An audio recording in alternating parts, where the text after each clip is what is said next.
Bonjour à tous, comme on a parlé dans les vidéos précédentes sur les autres langages de programmation, maintenant on va attaquer la programmation orientée objet Java. Commençons par la définition de la programmation orientée objet en notamment PEO. La PEO est une méthode de programmation informatique de plus en plus plébiscitée, que ce soit dans le développement logiciel ou la data science. Organisée autour des objets de données, la programmation orientée objet offre de nombreux avantages. La programmation orientée objet est un paradigme informatique consistant à définir et à faire interagir des objets grâce à différentes technologies, notamment les langages de programmation tels que Python, Java, C++, Ruby, Visual Basic, Net, Simula, etc. Java. Présentant Java. Java se caractérise par le langage orienté objet. Sa syntaxe est inspirée de C++ et il est portable, compilé et interprété. Le fonctionnement du Java. L'exécution du code Java se fait en deux phases. La première phase, c'est la phase compilation, telle que la transformation du code source en pseudocode ou bytecode. La deuxième phase, c'est la phase interprétation, dont la machine virtuelle interprète le code ligne par ligne. Cette figure représente l'environnement du Java. Java SE porte JDK, GSR, GRE, où il y a dedans le GRE, les library et le JVM. Data types. On a deux types, primitive data types et non-primitive data types. Primitive data types comme byte, short, int, long, float, double, char, boolean. Et non-primitive data types comme array, class et nom. La conversion de type se fait comme suit. Classe et méthode. Dans cette figure, notre classe, c'est la classe Trees, qui a comme variable total increase et deux méthodes main et inquiry, ainsi trois objets, ou notamment instances, qui sont Acacia, Willow, Pal. La modélisation UML. Il y a deux types de relations entre les classes, l'association qui modélise une relation de type A1 et l'héritage qui modélise une relation de type E1. Dans cette figure, on a comme exemple le chef des services hérite employé, c'est-à-dire que le chef des services est à la base un employé. En outre, l'employé associe un congé et service, c'est-à-dire que l'employé a un congé.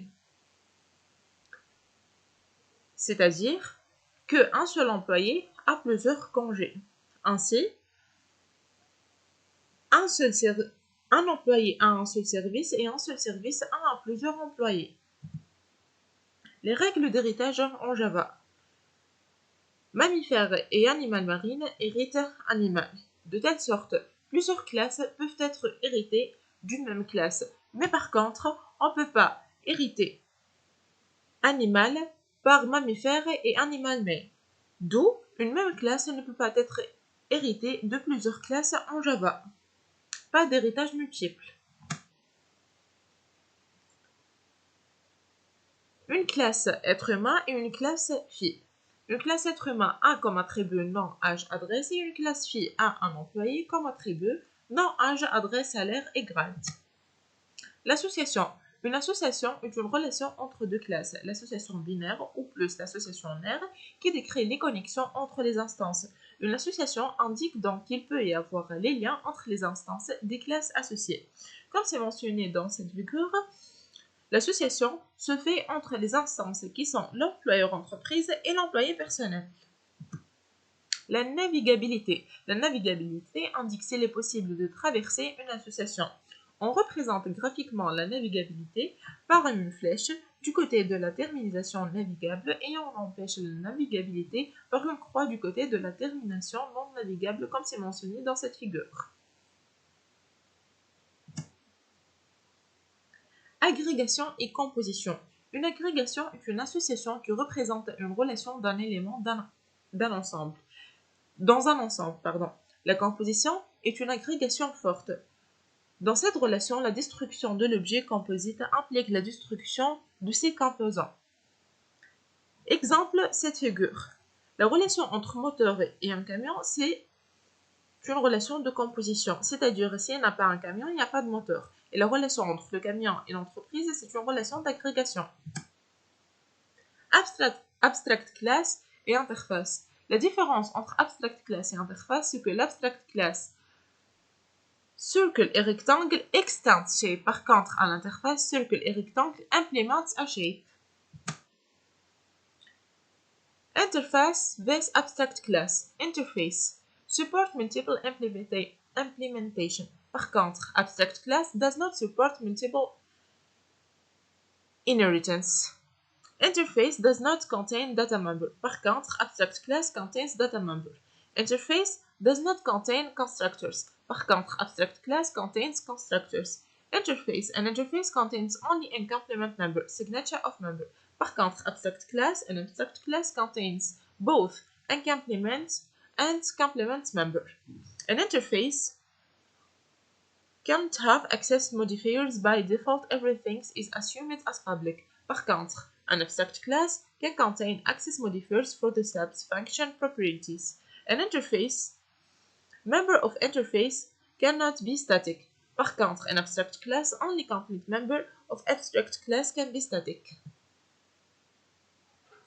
Une hiérarchie d'exception porte l'object qui a throwable qui porte error et exception. Une exception porte runtime exception. La généricité, principe de base. Chacune des solutions précédentes présente des inconvénients. Pour ce type de problème, il est préférable de recourir à la programmation générique. La généricité permet de créer des classes, interfaces et méthodes génériques, c'est-à-dire indépendantes d'un type de données. Le type de données sera déclaré lors de la création de l'objet ou lors de l'appel d'une méthode. Prenons un petit exemple du code Java. Exemple, on a la classe pair qui a comme variable premier et second de type object une méthode pair qui a comme paramètres a et b de type object, premier égale a, second égale à b comme constructeur, autre méthode getPremier qui est de type object et qui retourne premier, et autre méthode getSecond de type object qui retourne second. Passons aux collections framework. On a deux interfaces, l'interface collection et l'interface map. L'interface collection porte trois autres interfaces, list, queue et set. Commençons par l'interface list. On a des classes ArrayList, LinkedList, Vector et Stack qui implémentent l'interface list. Ainsi, LinkedList, c'est une classe qui implémente l'interface des queues, qui est par la même extend de l'interface queue et queue extend de l'interface collection.